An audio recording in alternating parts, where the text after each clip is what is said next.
تو میں کہتا ہوں کتنا خوش نصیب ہے وہ لوگ جس کی صبح کا آغاز سجدوں سے ہوتا ہے،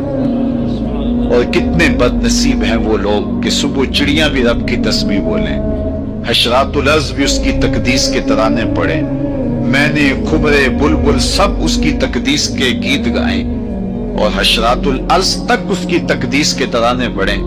اور یہ اشرف المخلوقات ہونے کے باوجود نیند کے خراٹوں میں ہو، تو خوش نصیب وہ ہے کہ جس کو 5 گانا سجدوں کی توفیق نصیب ہو۔ قیامت کے دن اللہ تعالیٰ جل شانہ اپنے حضور بندوں کو سجدہ ریز ہونے کا حکم دے گا۔ آج کوئی سجدہ کرتا ہے یا نہیں کرتا تو اس دن نہیں چاہے گا کہ میں سجدہ نہ کروں، اس دن تو وہ جھکنا چاہے گا، لیکن بے نمازی کی کمر اکڑ جائے گی، آرزو رکھنے کے باوجود وہ سجدہ ریز نہیں ہو سکے گا۔ اور آپ جانتے ہیں قیامت کے دن جس صف میں نمرود، فرعون، حامان، قارون دشمنان خدا کھڑے ہوں گے، اس صف میں بے نمازی کو کھڑا کر اللہ، کوئی شخص یہ گوارا کرتا ہے جہاں اللہ اس کے رسول کے دشمن کھڑے ہوں میں بھی وہاں، اور اس صف پہ رحمتیں نہیں لعنتیں برس رہی ہوں، تو کیا بد نصیبی ہوگی ان لوگوں کے لیے جنہیں سجدوں کی توفیق نہیں۔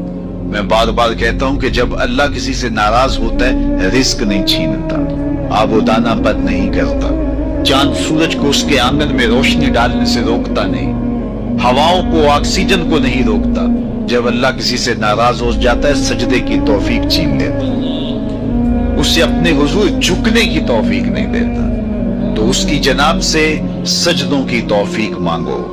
خوش نصیب ہیں وہ لوگ جو اپنی زندگی کو سجدوں سے آباد رکھتے ہیں۔ زندگی آمد برائے بندگی، زندگی بے بندگی شرمندگی۔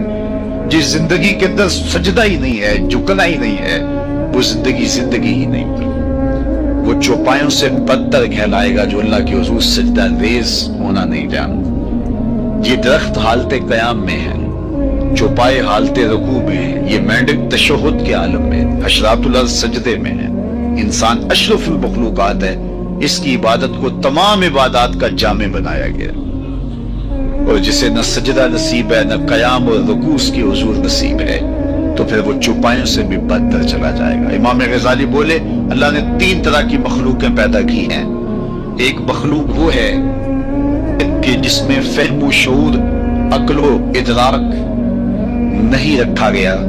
صرف شہوات رکھی گئی۔ ایک مخلوق وہ ہے جس میں شہوات نہیں رکھی گئی، فہم و ادراک رکھا گیا۔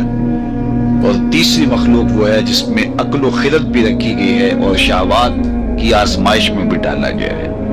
جس میں صرف